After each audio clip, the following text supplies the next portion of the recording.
Personne maintenant. 5 minutes. 195. Elle a mangé deux. Non, mais d'autant qu'elle se ressemble un peu. Quelque chose. Elle dit toujours qu'elle Ah, j'adore.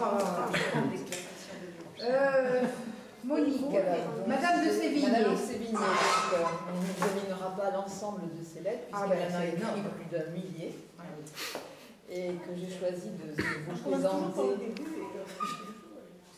Oui, j'ai choisi de vous présenter donc Madame de Sévigné par le livre de Roger Duchesne, voilà. qui en a fait une biographie et qui a finalement analysé son œuvre, sa correspondance, et qui estime que c'est un véritable écrivain, même si c'était carrément à son insu. Voilà, puisque en fait, elle n'a fait qu'écrire des lettres qui finalement se sont métamorphosées en une véritable œuvre littéraire. Alors, Madame de Sévigné, quelques mots sur elle. Donc, c'est Marie de Rabutin-Chantal. Elle est née en 1626. Elle est orpheline très tôt.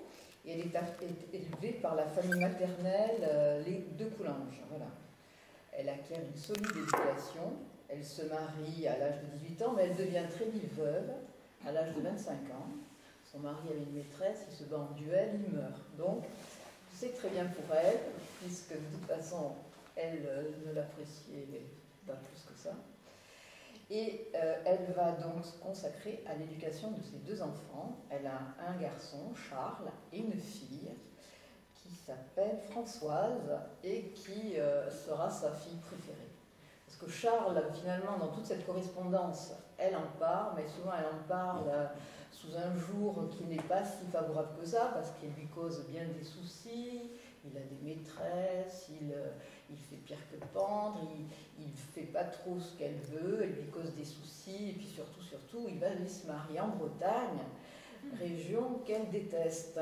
Donc Charles, elle le met un peu de côté, et elle va se consacrer surtout à sa fille Françoise. Alors quand on parle... Oui, justement, il vient de paraître un bouquin que j'ai acheté à peine pensé, qui s'appelle Le moins aimé. Voilà, et qui donc est la lettre que le fils donc adresse à sa mère. Voilà. Alors on en parlera peut-être après des fameuses lettres. C'est vrai que quand on parle de Madame de Sévigné, c'est avant tout le symbole de la lettre réussie. Comme on dit même dans le langage courant, écrire comme Madame de Sévigné, parce que c'est vrai que en fait, il y a, dans toute cette correspondance, il y a forcément ces lettres, mais il y a aussi ce style qui lui est vraiment propre. Et ce style, finalement, elle l'acquiert assez tôt, elle l'acquiert de par son éducation, puisque à l'époque, donc, de savoir bien écrire, c'était pouvoir s'insérer dans la société, acquérir comme ça une connaissance intellectuelle, morale, et surtout savoir correspondre dans tout ce qui était mondain et la société. Et Madame de Sévigné, eh bien, elle est particulièrement douée en la matière, elle sait très très bien écrire, elle écrit par jeu, par plaisir, mais aussi par séduction, parce qu'elle sait comme ça qu'elle brille et qu'elle se fait apprécier, car c'est un être, c'est vrai, assez exceptionnel, elle a beaucoup de talent, à tel point que lorsqu'elle commence à écrire, bon, elle a été formée avec le grammairien Gilles Ménage, qui était célèbre, hein, puisque il a commencé carrément comme l'encyclopédie, en fait, hein, les prémices de l'encyclopédie.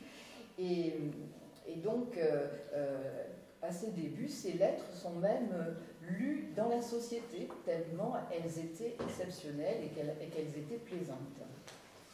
Mais finalement, Madame de Sévigné donc, ne naît vraiment à l'écriture que lorsque sa fille Françoise, qui s'est mariée à un noble de Provence, le comte de Grignan, part rejoindre son mari.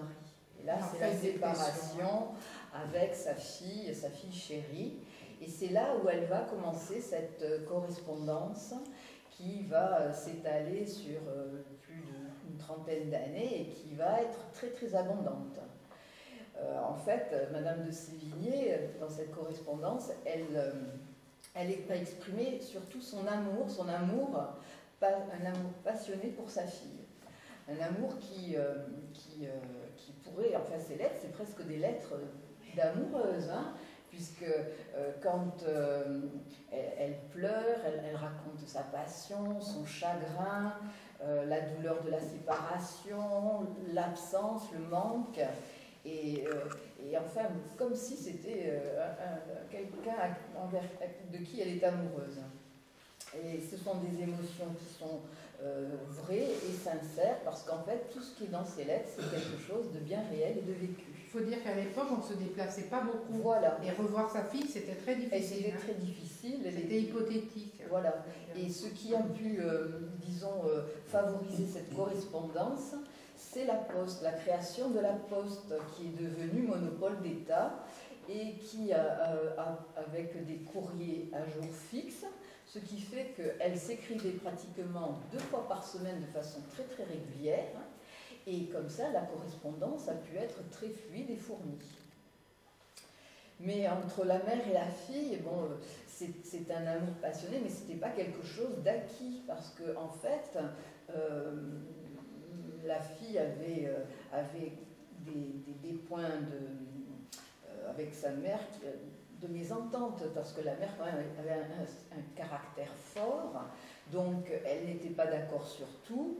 Notamment, il y avait donc une position de caractère, mais aussi de par leur milieu social, mondain. La mère restait à Paris, près de la cour, alors que la fille était en province.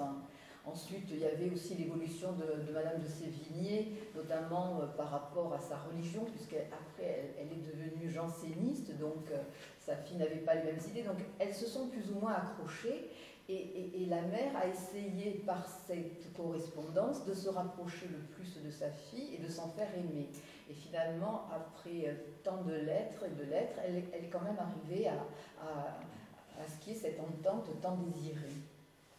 Alors bon, il faut savoir que dans cette correspondance, qui pourrait être purement familiale finalement, d'une mère à une fille, eh bien, ce qui est très important, c'est le style aussi, hein, parce qu'elles ont une facilité, l'une comme l'autre, à écrire, facilité donc qui vient de leur éducation, mais du fait aussi qu'elles s'expriment très très bien en société, donc qu'elles entendent aussi des gens, elles sont entourées de gens qui s'expriment très bien, donc elles reproduisent finalement tout ce qu'elles disent dans les courriers, dans leurs lettres. Bon, Madame de Sévigné a un style aussi très fluide. Duchesne dit que c'est gourmand presque, hein, parce que c'est imagé, c'est fleuri, mais elle sait être aussi profonde et juste. Alors, à part les thèmes de cet amour pour sa fille, mais finalement, c'est aussi toute la société, toute l'époque qui va transcrire dans cette correspondance.